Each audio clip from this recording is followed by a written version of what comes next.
Amigos, bienvenidos al personaje de la semana de Caracol Radio. Estamos hoy, que es 7 de agosto, en el día en que asume el presidente Gustavo Petro y empieza una nueva era para el país con retos, un cambio de estilo, de modelo incluso de gobierno, y pues va a generar, por supuesto, todo tipo de reflexión. Hoy queremos hacer una reflexión desde Barranquilla y desde el Atlántico con los retos que debe asumir el nuevo presidente, el nuevo gobierno, con nuestro departamento, con nuestra ciudad, teniendo en cuenta también las prioridades que se tienen en Barranquilla y en el Atlántico. Hemos invitado para eso a 3 representantes de distintos sectores de la economía del departamento. Está con nosotros Lucas Ariza, que es director del gremio portuario, Asoportuaria.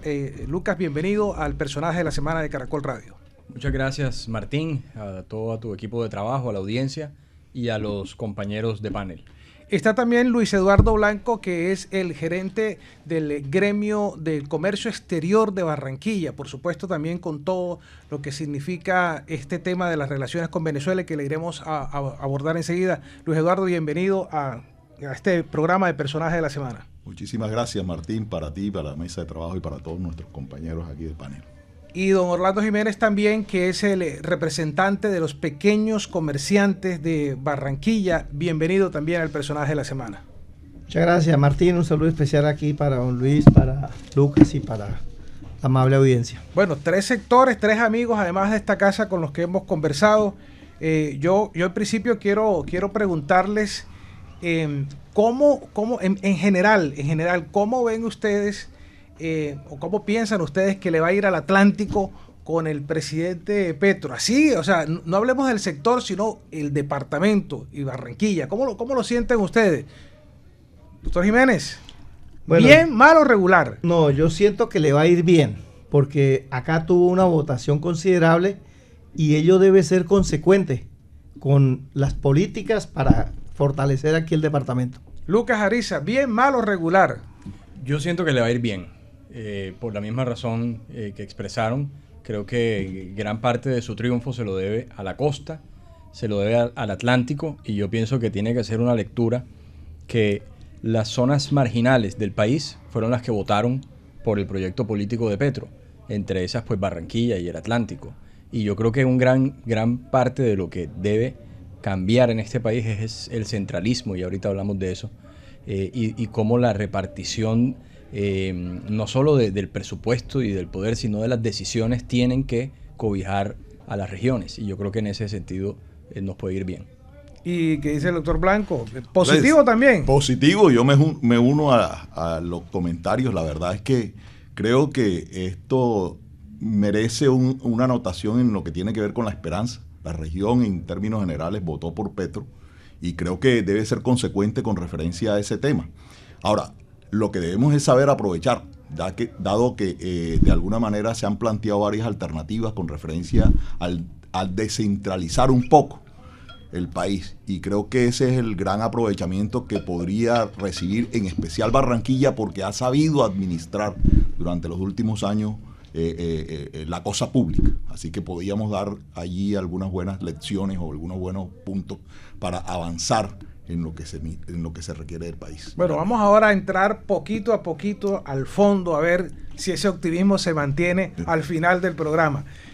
La seguridad. Yo ahí tengo que decir que aquí hemos tenido yo no sé cuántos programas, Orlando Jiménez, hablando del tema de la seguridad. Hicimos uno en plena pandemia cuando estábamos todos encerrados y estaban ustedes enfrentando una situación como la que hoy enfrenta el transporte público de Barranquilla. Así es. Muy difícil. El tema de la seguridad, sobre todo de la extorsión, no es fácil. Ese es un tema que se ha venido creciendo desde el año 2019. No quiere decir que antes no existía. Existía, como decía alguien, en unas proporciones bajas. Pero a partir del 2019 empezó a crecer. Hubo como una relativa calma con la pandemia del 2020 y el 2021 repuntó nuevamente hasta el punto que hoy pues eso es casi que inmanejable. La problemática que le ocurre a los amigos conductores en días pasados con accidentes y con heridos y muertos, hace visible más esta situación, este flagelo, pero nosotros lo estamos padeciendo, lo venimos padeciendo con muertos, con heridos, con disparos a los establecimientos de comercio, con negocios cerrados, con negocios vendidos a bajo precio, con afectación psicológica, con riesgo del patrimonio de 20, 30 años de trabajo, con muchas situaciones que han conllevado a que hoy tenemos más de 100 pequeñas tiendas en Barranquilla, Soledad y Malambo cerradas por este flagelo. Hay otra serie de establecimientos de comercio que también han cerrado por esta problemática, muchos negocios vendidos a bajo precio y con una situación que el comerciante pequeño no sabe qué hacer, porque hicimos una marcha para visibilizar la problemática el 24 de febrero.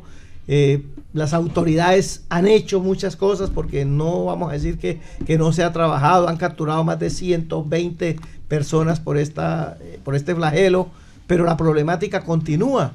Si miramos esta semana que está pasando, que está terminando, encontramos que en el barrio Chiquinquirá solamente en 4 cuadrantes o 4 manzanas hay 5 tiendas cerradas por este flagelo de extorsión. Tremendo. Eso es algo que no sabemos qué hacer, porque, bueno, los comerciantes nos dicen, habitualmente pagamos unos sí, otros no, 40, 60, 80 mil pesos mensual, pero ahora con esos pedidos de 5, 10, 20, 40, 50 y hasta 100 millones de pesos es casi que imposible sostener esos pagos en el tiempo, y en muchos de los casos el comerciante, creyendo tener solución a la problemática, negocia de acuerdo a su capacidad, a su presupuesto, pero esa no es la solución, porque al mes y medio, 2 meses le llegan con un pedido similar, y entonces ahí ya es cuando el comerciante dice, no puedo sostener estos pagos en el tiempo, ¿qué hago? Claro. ¿Cierro el negocio, lo vendo o me arriesgo a denunciar? Porque esa es otra problemática que hay,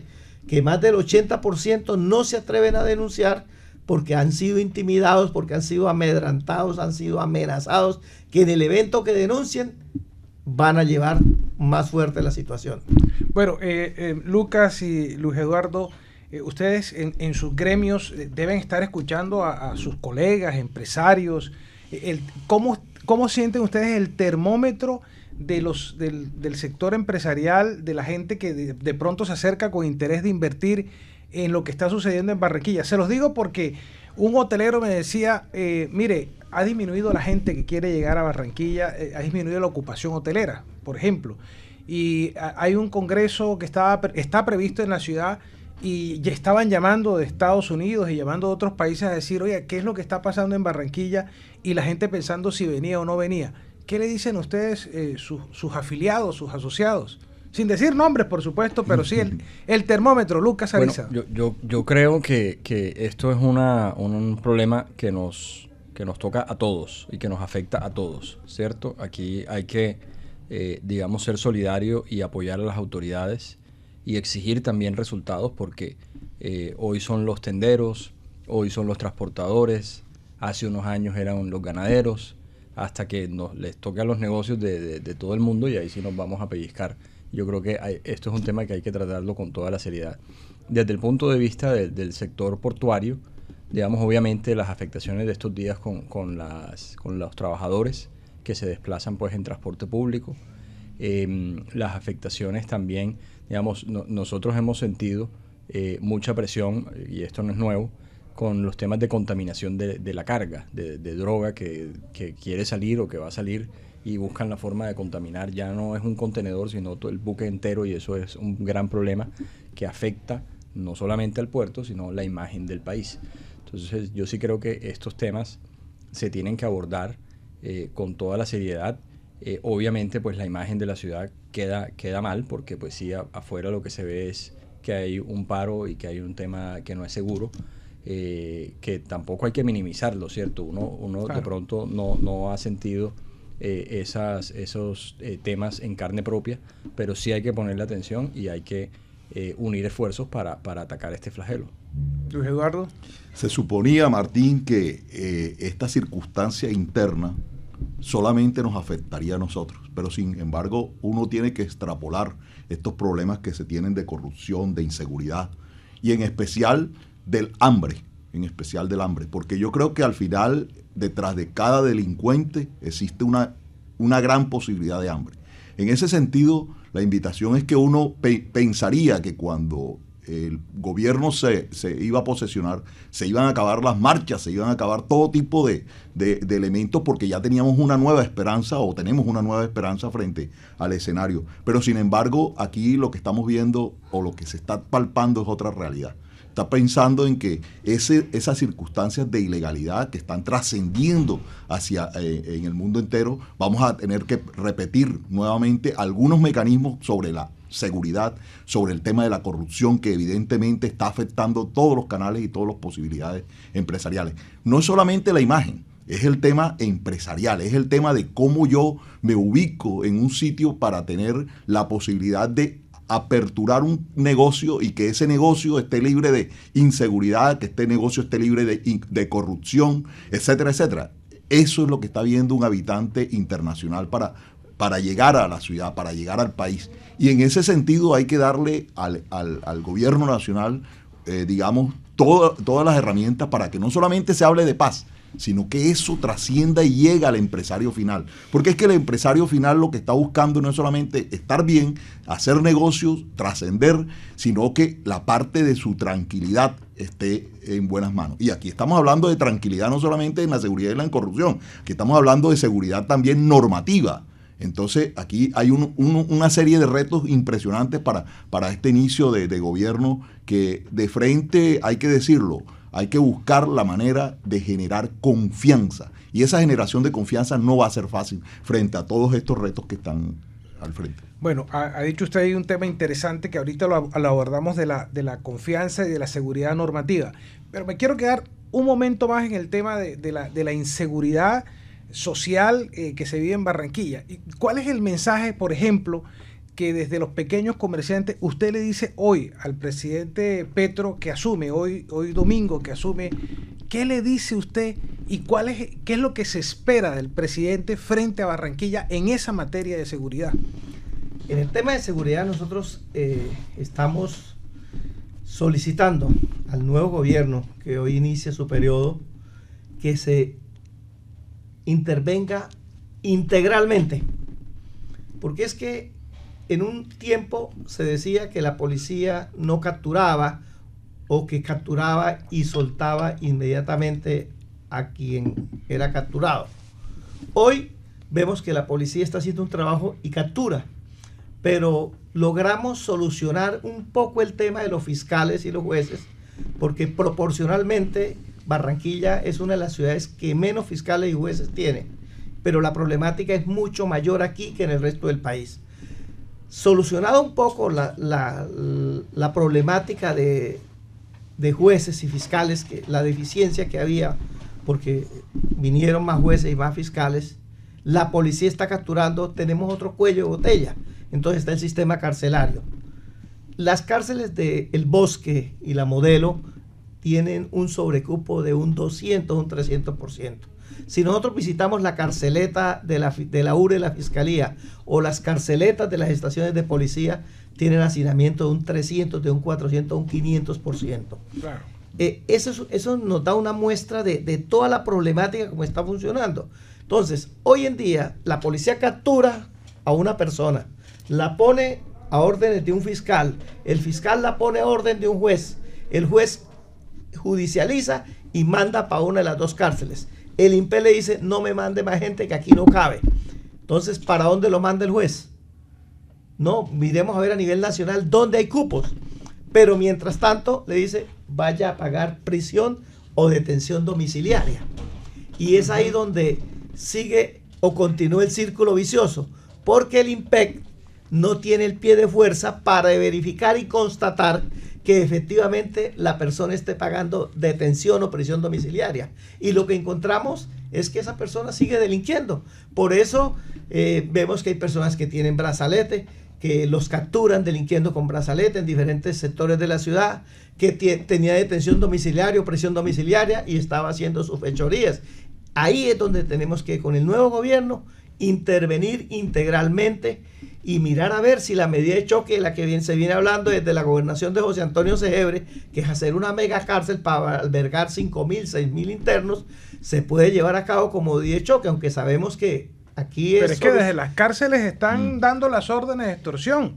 Entonces también es como bueno, o sea, se hace la megacárcel y puede ser como un sitio de paseo, porque es que lo hemos visto. Ahí están los videos circulando, no sé, yo le pongo el cascabel al gato. No, eso es cierto, pero de todas maneras tiene que empezar a intervenir, como lo decía el doctor Luis Eduardo, el tema de la corrupción, porque es que ahí hay corrupción. Eso no es que los delincuentes tengan el poder de ellos como Superman o como cualquier superhéroe, no. Hay personas que le están facilitando el ingreso de los equipos, le están suministrando información para que ellos sigan en su fechoría. Entonces, la megacárcel nosotros creemos que se debe hacer como medida de choque mientras se soluciona la problemática social, pero que esa megacárcel también cumpla con el verdadero objetivo de resocializar, que allí hayan talleres de banistería, de carpintería, de panadería, de comidas rápidas, de soldadura, de electricidad, que tenga el interno la posibilidad de estudiar y que todo lo que él desarrolle dentro del penal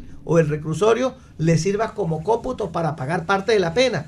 Yo estoy seguro que cuando esa persona termine de pagar la pena, entre un 70 u 80% continúan desarrollando o desempeñándose en lo que estaban haciendo en el penal, como lo están haciendo ahora. Pero al contrario, hoy en día los penales se están convirtiendo en universidades del delito y entonces ahí salen mucho más potencializados. Entonces hay que quebrarle el espinazo a esa situación y empezar a pensar seriamente en resocializar y controlar la corrupción, porque desde luego que donde hay corrupción no hay medidas que sirvan. Oiga, yo también he notado algo y quiero aquí preguntarle a Luis Eduardo y a Lucas. Yo he visto a los transportadores muy solos, como cuando vi en su momento a los tenderos muy solos. Es decir, no hemos visto un sentido de ciudad, de que distintos sectores, gremios, todo el mundo arrope y diga, bueno, busquemos una solución de ciudad. Me equivoco en esa percepción, en el sentido de que nos falta de pronto todos meternos en el asunto de resolver este tema de lo que está pasando en Barranquilla. Sí, evidentemente, Martín. Ahí hay varios escenarios. El primer escenario que uno observa es que hay sectores que han sido de alguna manera más, digamos, de alguna manera más afectados que otros.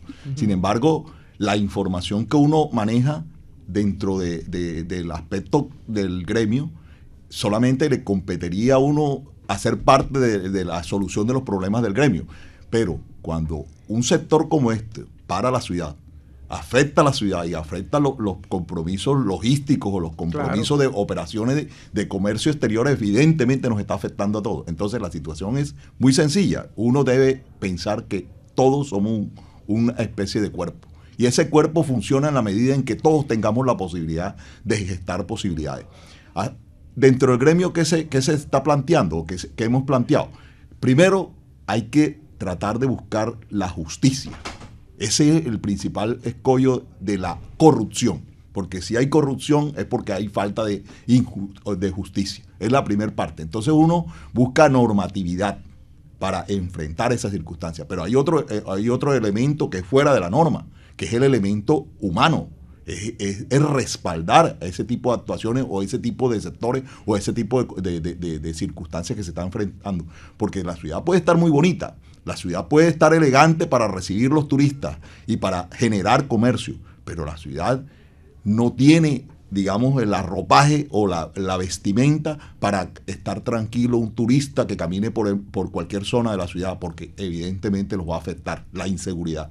El sector de los choferes, al igual que otros sectores, estamos igualmente comprometidos. Aquí lo que hay que hacer es juntarnos de diferentes maneras, todos los gremios y todas las fuerzas vivas de la ciudad, para generar confianza, para tratar de apoyar lo que se está logrando. Y evidentemente exigir frente al escenario de la justicia, en este caso la policía y el ejército, que son digamos las armas, para que nos entreguen esa confianza. Pero eso hay que sacarlo a la calle, eso hay que mostrarlo, hay que decir, apoyemos con realidades. Y eso es lo que está haciendo la policía hoy en día, acompañando a los choferes y acompañando a las personas que están afectadas por ese flagelo. Sí, ahora, en medio de eso, también hay que pensar en la necesidad de inversión social, porque es que ahorita lo decía el director el doctor Jiménez de UNDECO, hombre, no es solo el tema de la cárcel, es buscar también que haya inversión, que la gente salga de allí con alguna oportunidad de empleo, de desarrollo. Todo eso hay que pensarlo, Lucas. Sí, efectivamente, y creo que lo mencionaban, parte de la problemática pues obviamente tiene que ver con los niveles de pobreza, con el hambre, con las afectaciones pues que deja la pandemia, y creo que gran parte del reto es que esta reactivación económica y estas cifras de crecimiento que han sido buenas se tienen que trasladar en mayor inversión social, y yo creo que ahí, digamos, desde los gobiernos locales han sido digamos, muy incisivos en cómo llevar esas inversiones sociales o esas oportunidades a los barrios menos favorecidos, pero eso obviamente no es suficiente y no es una tarea finita, eso es, digamos, de mucha continuidad, para darle mayores oportunidades a los jóvenes.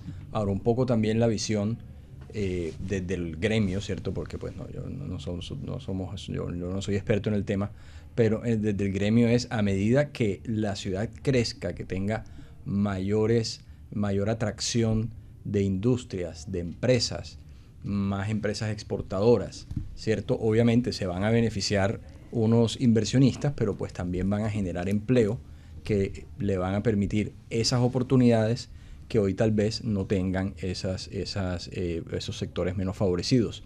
Creo que hay que buscar los mecanismos para integrar a todos esos sectores dentro del desarrollo y del crecimiento de ciudad que hemos tenido, porque Barranquilla evidentemente ha cambiado y ha cambiado para bien, pero tiene que hacer esa inserción de los sectores menos favorecidos al crecimiento económico para que no se sientan excluidos y no escojan el camino de la violencia. Es más fácil decirlo que hacerlo porque obviamente la extorsión, el narcotráfico, pues al final es la cultura del dinero fácil, ¿cierto? No solamente, lastimosamente, no solamente es tema de pobreza, sino de plata fácil. Claro. Si no fuera así, pues no hubiera delincuentes de estratos altos, que los hay y bastantes, sino la cultura de la plata fácil. Pero hay que hacer esa tarea. Y también otro punto importante es que tú lo mencionabas, no se puede dejar a estos sectores solos, ¿cierto? Hace unos años decía, pues eran los ganaderos y eso estaba por allá lejos. Ahora hace poco pues eran los tenderos, pero pues eso es en el centro, eso es en el sur, eso no me toca a mí, hasta que le toque a uno. Y entonces ahí sí uno como sector va a querer la solidaridad de todos, y esto es un tema que no podemos dejar a esos sectores solos. Bueno, vamos a una pausa en esta primera parte. El tema de la seguridad es que es el tema que nos toma a todos, nos enfoca a todos. Se llegó a la primera parte del programa, de este programa donde estamos hablando de la agenda que debe ser prioridad para el presidente Petro que asume hoy. Una pausa y enseguida, bueno, los otros retos que tiene Barranquilla y el Atlántico.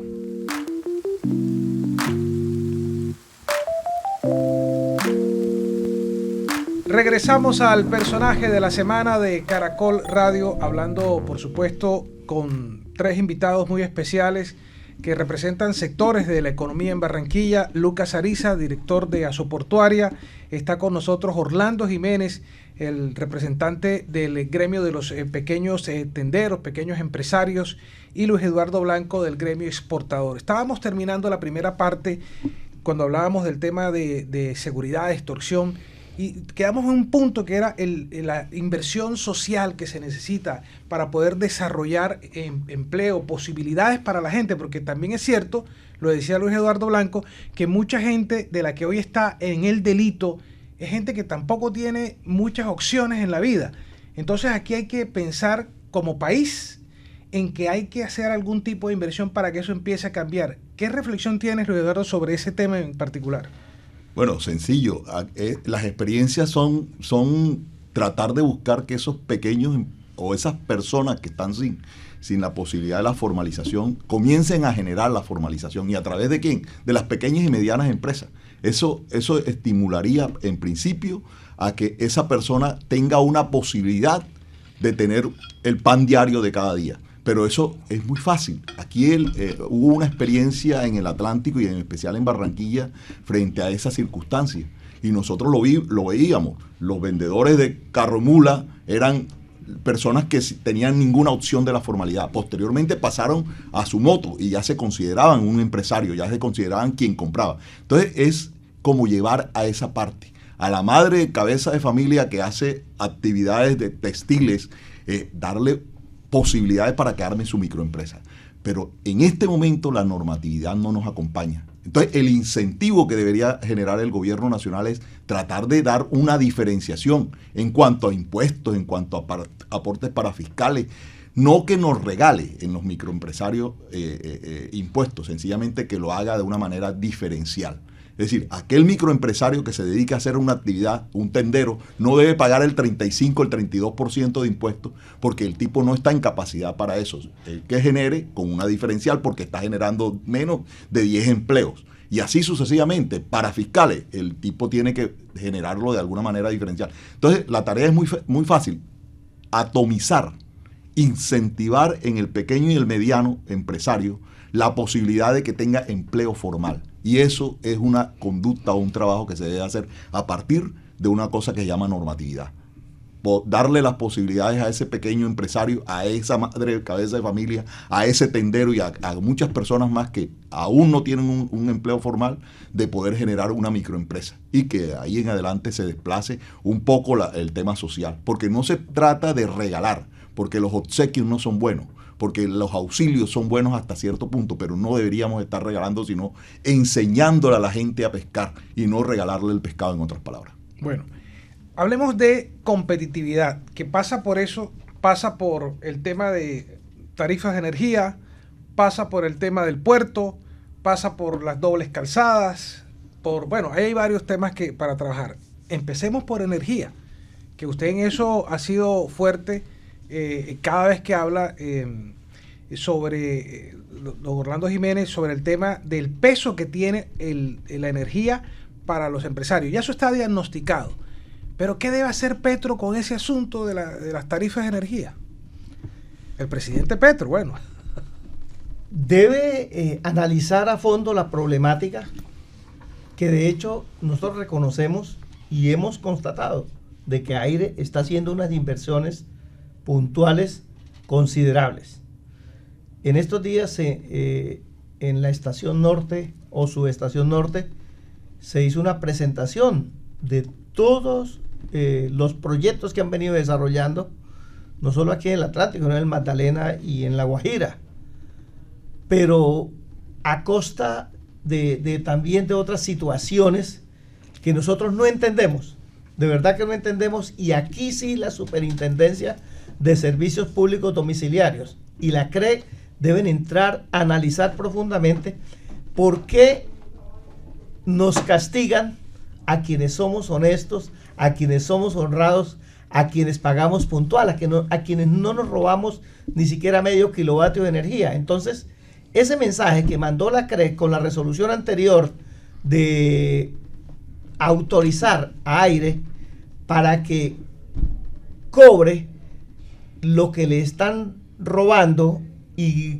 quienes no están pagando el consumo, para que se lo cobre a quienes lo estamos pagando puntualmente, creo que no es un buen mensaje. Hay que analizar y concientizarnos de la problemática que hay y hacer una revisión integral de todo el tema de energía, porque de verdad que no se justifica que uno en cualquier negocio ve que la economía de escala dice a mayor compra, menor precio.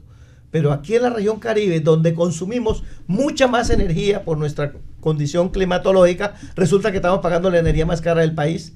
Y aunado a ello, don Martín, amigos oyentes y compañeros de mesa, aquí se les ha dado por colgarle unas arandelitas al recibo de la luz. Y entonces le colgaron el impuesto de alumbrado público, le colgaron la tasa de convivencia y seguridad ciudadana, y al sector comercial nos clavaron otra que se llama contribución económica, que es equivalente al 20% sobre el consumo. Quiere decir, yo tengo una oficina que pago 250,000 pesos de energía al mes, pero 200.000, 180 son de las 3 arandelas que le acabo de comentar. ¿Cómo es posible que el 70 u 80% equivalga a 3 arandelas en un recibo de energía? Ahora, el comerciante normal, pues eso equivale a un 40%, un 45%. Esas 3 arandelas, ¿por qué? No entiendo. Entonces, si yo cuantifico el total del recibo por todo lo que, por los kilovatios que consumo, el kilovatio me termina saliendo a 1.200 pesos, claro. 1.400 pesos. Entonces, ahí es donde nosotros tenemos que, en realidad, revisar. El gobierno nacional, el nuevo gobierno, tiene que revisar integralmente toda esta problemática para que no seamos injustos con los consumidores de energía aquí en la región Caribe, porque estamos pagando el kilovatio mucho más alto, pero por esa resolución que entregó la CRED, en la cual autorizó Aire para que nos cobre a nosotros, los que somos puntuales y honestos, lo que están dejando de pagar unas personas que no tienen con qué pagar o indisciplina, y otras los que se están robando la energía.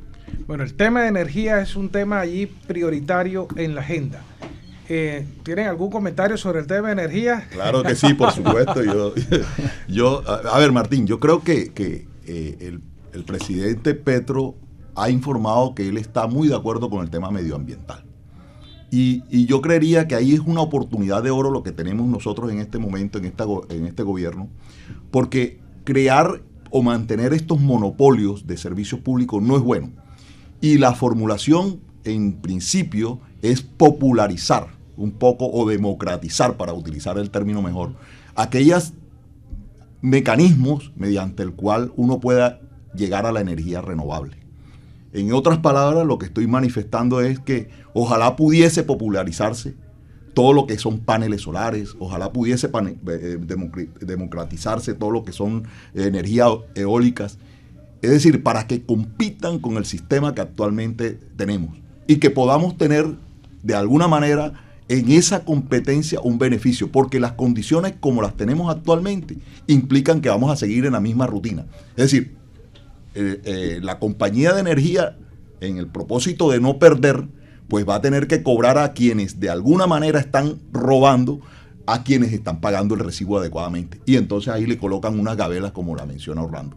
Pero cuando hay competencia en tarifas y servicios, evidentemente quien va a salir beneficiado es el usuario final. Y creo que en el país se han dado algunos ejemplos importantes, inclusive en materia de combustible. Ya vemos los carros híbridos por ahí funcionando, cosa que eso da una alternativa para disminución de costos. Y los empresarios, aun cuando, como Orlando lo menciona, están ahogados en el tema del costo de la energía, pues deben tener una otra alternativa para poder salir de este escenario tan negativo frente a las tarifas. Bueno, seguridad, el tema de tarifas de energía, y ahora pongo el tema de puerto, porque es que Barranquilla no puede pensarse sin su actividad portuaria. Es una ciudad con vocación portuaria, y 8 años de frustraciones esperando una APP que no llegó.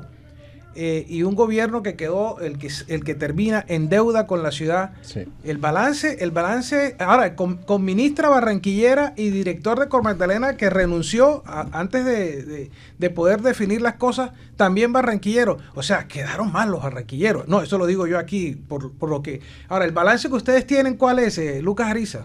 Sí, bueno, efectivamente en los temas del puerto yo creo que el gobierno nos quedó debiendo.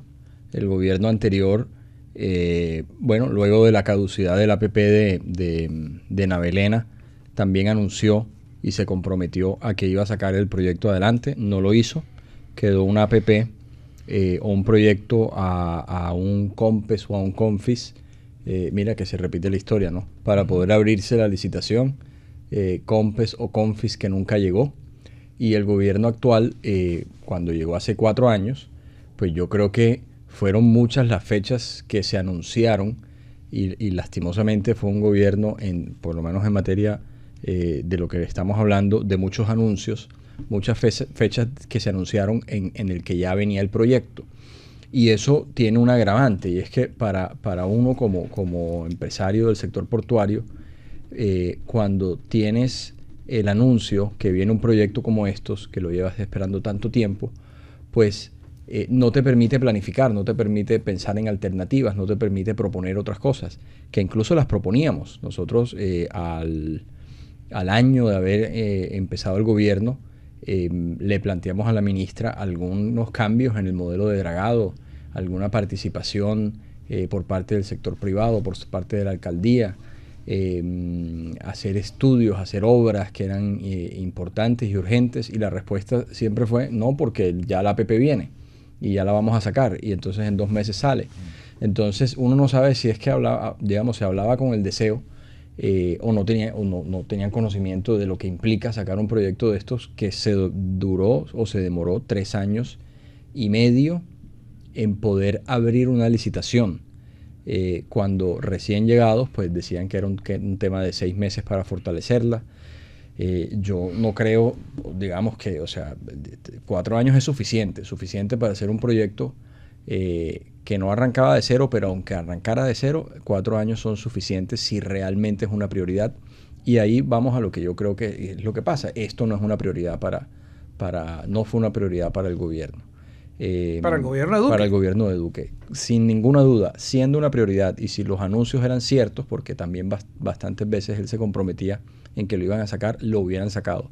Y hubieran hecho lo correspondiente para que el proyecto fuera lo suficientemente atractivo y se presentaron los proponentes. Yo no creo pues que esto fue que los proponentes se pusieron de acuerdo y que no decidieron no participar. Yo no creo. Yo creo que un proyecto atractivo busca quien se interese para invertir, porque es un riesgo, pero si es un buen proyecto, bien estructurado, y si le hubieran puesto, digamos, si hubiera sido prioritario, hubieran aparecido los proponentes o los interesados.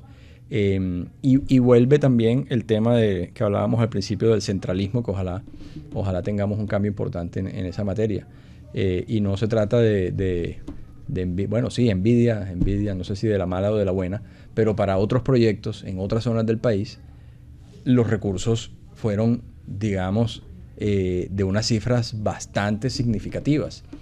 Solamente en los temas de quinta generación, las inversiones en carretera o en proyectos de quinta generación, fueron 32 billones o 33 billones de pesos de inversión, donde para el Atlántico lo único que tenía un impacto directo era la APP, que eran 1.5 billones. Entonces una porción muy pequeña y aún así no se pudo adjudicar. Luego también con lo del Plan B, que estaba pendiente de un CONFIS. Entonces, hombre, para otros proyectos como el del metro de Bogotá, que sí se necesita, nadie dice que no, pero ese COMPE salió derechito con unos compromisos importantes por parte del gobierno. Entonces, esas inequidades o esa digamos, visión centralista es lo que no nos permite avanzar.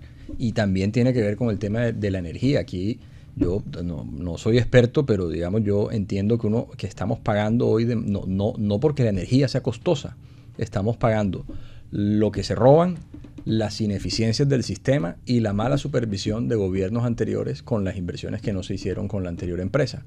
Entonces son situaciones de inequidad que uno sí quisiera que el gobierno actual o el gobierno que está entrando pues digamos tome cartas en el asunto, y no se trata de que nos de que nos resuelvan, sino cómo planteamos cuáles son los objetivos alcanzables, qué podemos hacer y cómo hacerlo con una mayor participación de los interesados, no porque haya un interés, digamos, económico en contratación, sino porque somos quienes nos impactamos de lo que se haga o de lo que se deje de hacer en estas materias. Yo no sé, pero tengo una inquietud y ustedes me ayudan digamos, a entender un poco.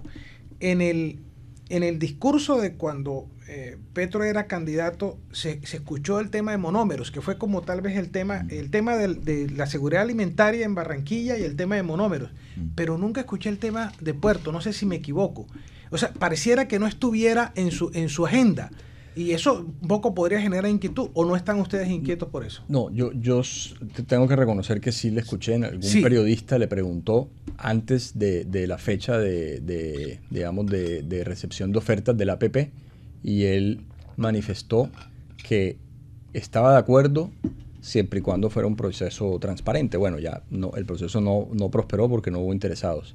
Y también le escuché hablar sobre el río Magdalena y sobre la necesidad de convertirlo en el verdadero eje del transporte intermodal o multimodal del país. Y es que, Martín, un poco la desidia, si pudiéramos, o la falta de interés que hemos tenido por parte de los gobiernos es que no es importante, ¿cierto? Para la visión centralista de la economía centralista, o sea, para una empresa en Bogotá el río Magdalena ni le quita ni le pone.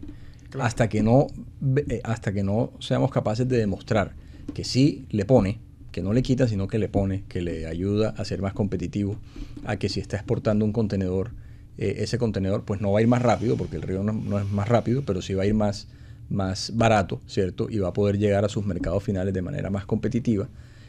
Lo mismo para el importador, hasta que no creamos esa conciencia y las entidades del Estado no se dediquen también a promover eso con unas condiciones mínimas, pues el problema va a persistir claro. y el río Magdalena va a seguir siendo, digamos, o va a seguir siendo visto como un problema de los barranquilleros, de algunos navieros y de algunas 2 o 3 empresas de Barranquilla.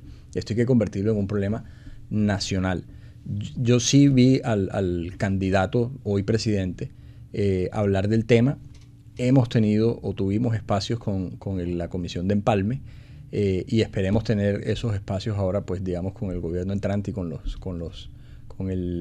la cartera de transporte y con quien vaya a quedar en Cor Magdalena, para poder promover e impulsar este tema y darle una solución, porque tampoco es que no tenga solución. O sea, otros países claro. han resuelto y resuelven permanentemente, porque es que esto no es de resolverlo, esto es de trabajar sobre el tema para sí. no tener las situaciones que tenemos hoy de inestabilidad. Bueno, quiero aprovechar para hablar de las relaciones con Venezuela, Luis Eduardo. Y aquí, bueno, en eso ha hecho mucho énfasis el presidente Petro, y eso ahí abre unas oportunidades. ¿Cómo lo ven ustedes desde Analdex? Con esperanza, Martín. Al igual ese fue un excelente mercado. Nosotros consideramos que es un mercado natural de Colombia, y en especial de la región Caribe y toda la zona del norte de Santander y Santander, porque evidentemente ahí se instalaron muchísimas industrias para atender ese mercado durante muchos años. Si hablamos de cifras, en el año 2009 aproximadamente, 2008, la cifra que nosotros exportábamos a Venezuela era 6.000 millones de dólares. Esa cifra, comparativamente contra el total, que eran en ese momento alrededor de 36.000, era el 16% de nuestras exportaciones. Exportábamos lo que era la diversificación de la oferta exportable nuestra. Hoy en día tenemos tal vez menos del 1%, tal vez 200 millones de 41.000 millones, que es lo que hacemos.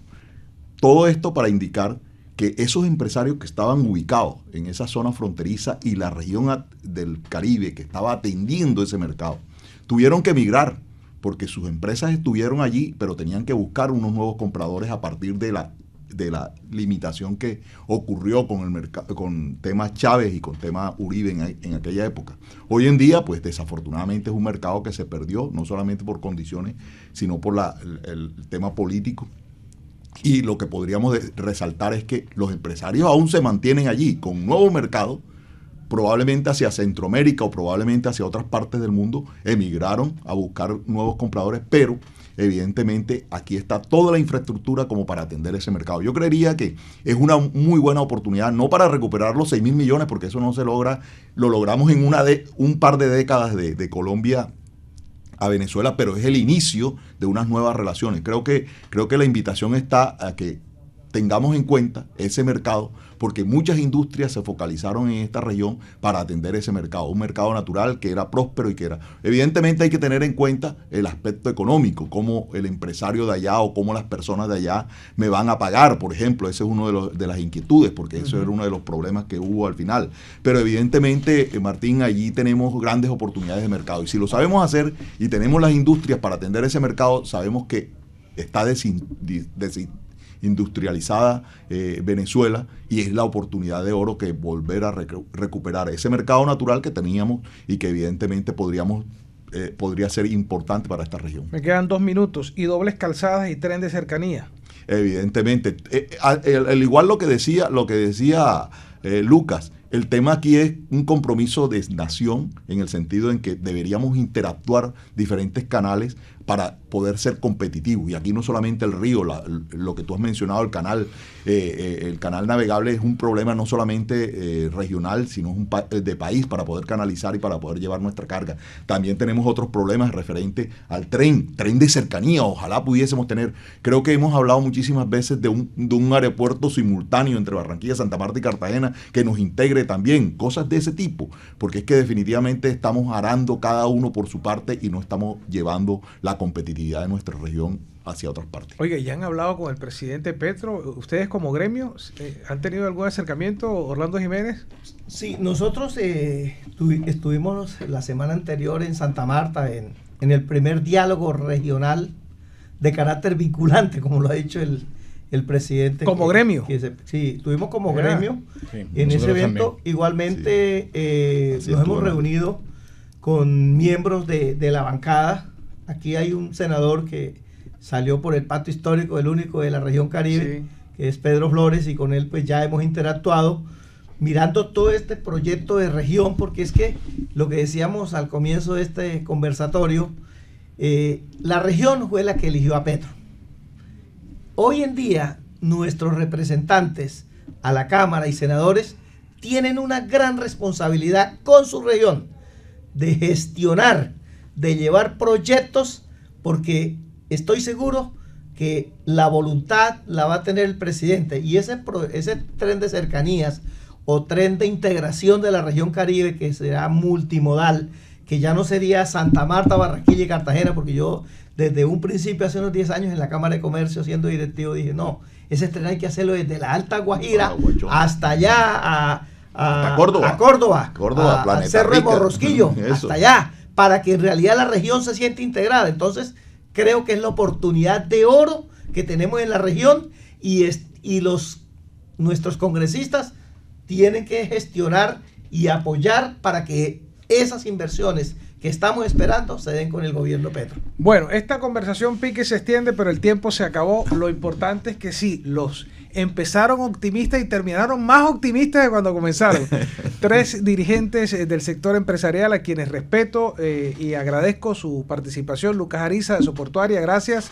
Muchas gracias. Don Orlando Jiménez, gracias. A usted, muchas Don Luis gracias. Eduardo, oiga, ojalá el Muchísimas Unión gracias, Magdalena Martín. pueda llegar a la final. Hombre, por supuesto. Nos vamos. Y vamos bien en la conversación. Este es el personaje de la semana de Vamos a Caracol tomar Radio. contigo aquí. Nos Dale, dejamos dale, con Tome una toda foto. la programación Alguien que de tome una Caracol. fotico aquí de-